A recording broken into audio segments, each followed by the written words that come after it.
guys remember the ice cream challenge from last year? Yeah, I really hoped this was something that would stay in 2019. Yeah, we don't need people like this going around licking ice cream and then putting it back in the freezer. And this was long before any sort of pandemic was happening. This was last summer.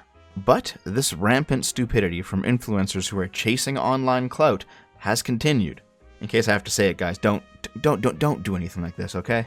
This is ridiculous. You'll actually get sick. In fact, one guy who did it actually did contract coronavirus. Good job, you idiot. Stop running through stores, running your tongue across all of the various products. This is dumb. You're going to infect yourself. You're going to infect everyone else. In fact, that last video there that I just showed you, he was caught by the police. Missouri man who licked Walmart items to mock coronavirus was charged with making a terrorist threat. Stop fucking behaving like this. You wouldn't do this if there wasn't a virus going on. Why in the hell would you jump into a meat bunker full of ribs and just sit there? What are you doing? Why are you licking everything? Jesus Christ! I mean, at least this guy gets absolutely demolished when he starts spitting on the oranges. But Christ, why is this happening? How come everybody suddenly lost their minds? Man, I could really watch this on loop over and over, I gotta say. It just seems to be the case right now that people are being stupid. Maybe it really is no actual difference in the level of stupidity, at least on average. And it really just is that we're noticing more because there's currently a pandemic. Or maybe you just have a bunch of troublemakers out there who are laughing at the idea of licking things or spitting on things as if it's a troll. And being like, hey, well, I know that I'm not infected, so if I do this, people are going to lose their minds. Or maybe you have actual spreaders out there who have the virus and just want other people to get it. Of course, some of it really is just pure stupidity, like these kids partying during spring break. I don't know, man, maybe it's just me, but I wouldn't do that even if there wasn't a pandemic going on. Jesus. I mean, we all know how this ends, right? If I get corona, I get corona, dude. At the end of the day, I'm not gonna let it stop me from partying. Oh shit, dude, I got coronavirus. How could this have happened to me, brah? The amount of stupid being brought out here is just incredible. Walmart shoppers are spitting and coughing on employees over a billing dispute. People are bragging about not social distancing and ending up with the virus. People are licking their hands and wiping them all over the vegetables at the supermarket. Here's probably the funniest one to me. Prostitutes are breaking lockdown rules to offer sex. This woman is apparently traveling around offering sex services in defiance of her quarantine. Okay, even if there wasn't a quarantine on, I don't think I'd consider this. And then you get stuff like this video here from South Africa. You have people here who are, doing their best to stay clean. This is a taxi driver who makes the people who are joining his ride here disinfect before they get in. And maybe it's ineffectual. You know what? It probably actually is ineffectual, to be honest. But he's at least trying. He's doing something. And then you get people like this woman who are complaining that they have to do it. It's like, what? Do you think that the rules don't apply to you? Do you think that you're special? Do you think that the virus doesn't affect you? Do you think that you don't have to follow the rules that everyone else does? And then you have institutional stupidity, not just personal stupidity. Brighton Pride still going ahead despite coronavirus lockdown. I mean, I guess if you want everyone at the event to catch it, yeah, go ahead. In fact, these people really do believe the LGBTQ grift, the ideology, is more important than any kind of coronavirus safety. Because this guy tried to go to a hospital and give them an LGBTQ rainbow pride flag because he thought it would somehow be helpful. And when he refused to leave the hospital, he was arrested. And of course, they're calling it homophobia. But it's not homophobia, you're just a moron. You've got people on the Ivory Coast burning down coronavirus testing centers because they believe that the existence of those centers will bring the virus into the community. You saw a very similar thing in Iran. I think I posted a video a few weeks ago where I talked about it, where they burnt down a clinic treating coronavirus in Iran because the people of the town didn't want to get infected. This is the dumbest thing I've ever heard. It's always funny when you get stories like this. We've got Israel's health minister who claims that coronavirus is divine punishment for homosexuality. He is now tested positive for it. I wonder if everyone's gaydar is going off around him. This is an equal opportunity virus, though. It's not just one religion getting infected. Virginia pastor who defiantly held a church service dies of coronavirus.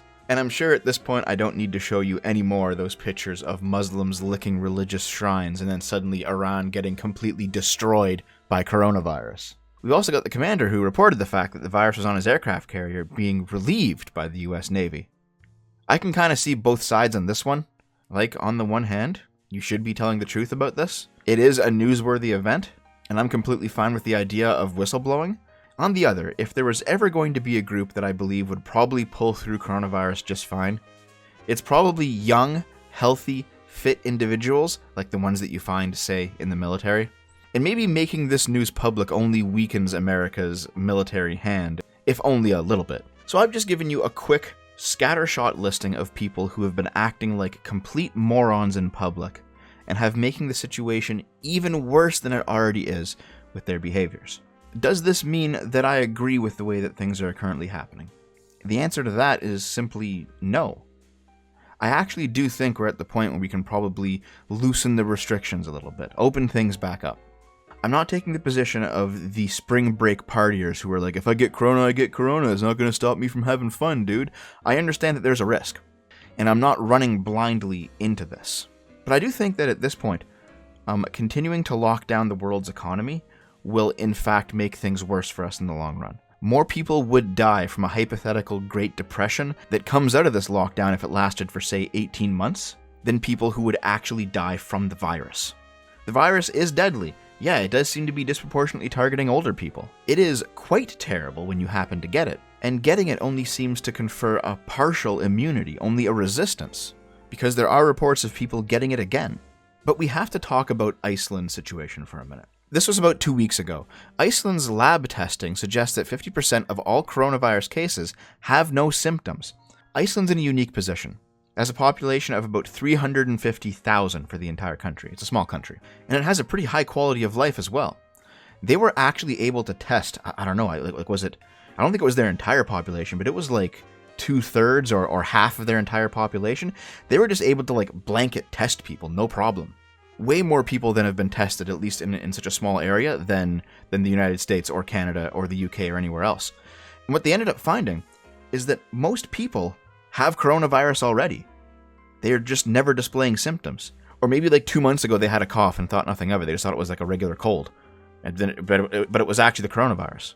If it is the case that the vast majority of cases are asymptomatic, what that means is that the current official number of cases, which is around, I think, 2 million as of today, is wildly off the mark. There's probably tens of millions of cases worldwide, and most people just don't know it. And that's actually a good thing. That means that more people are getting resistant, more people are getting potentially inoculated.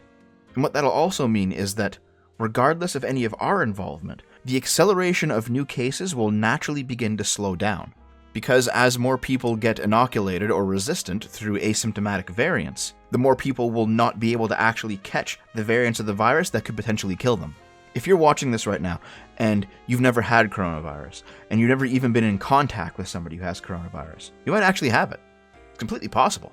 We already know that there's a 2-week period before any symptoms show up that people shed the virus, and that virus can survive for days, potentially even weeks on some surfaces. So this thing is highly transmissible, but it also seems to not be nearly as lethal as people once believed.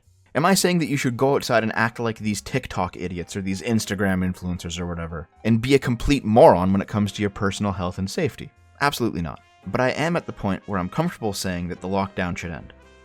We're all individuals. We're adult humans with responsibility for ourselves. And to be honest, there seems to be quite a bit of state overreach during this pandemic.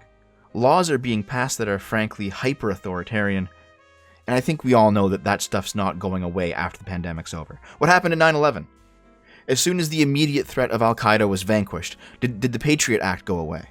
Or was that all just a Bush-era power grab by the authoritarian neocons? And if you think I'm one-sidedly shitting on the Republicans, oh no, I'm not. The Democrats did the exact same thing. 2008, the Great Recession, Obama's legacy. Neolibs pulled the exact same thing. They used a legitimate crisis situation as an excuse to consolidate power. The same thing is happening right now, and it needs to stop. We are at a point now where we can mostly handle this virus. The Western world's production capacity has been kicked into high gear. Various companies are coming together to do their part. They're making masks, they're making ventilators. Hydroxychloroquine seems to be a relatively effective medicine to use on the more severe coronavirus patients, and most people are simply catching it and not even knowing. It's time for the lockdown to end. That doesn't mean be stupid or not practice social distancing, or to take the opportunity to start suddenly shitting all over the apples or something at the grocery store. But enough's enough. I would not sacrifice my health to go out and party on spring break the way that those idiot kids did. But would I be willing to sacrifice my health? Would I be willing to risk catching coronavirus if it meant that the state could not continue to consolidate power and use this emergency to become even more authoritarian? Yeah, I would. And if I end up dying from coronavirus or something, on my deathbed I will say it was the right thing to do. We are a strong, capable civilization. We can handle this. It's time to go outside again.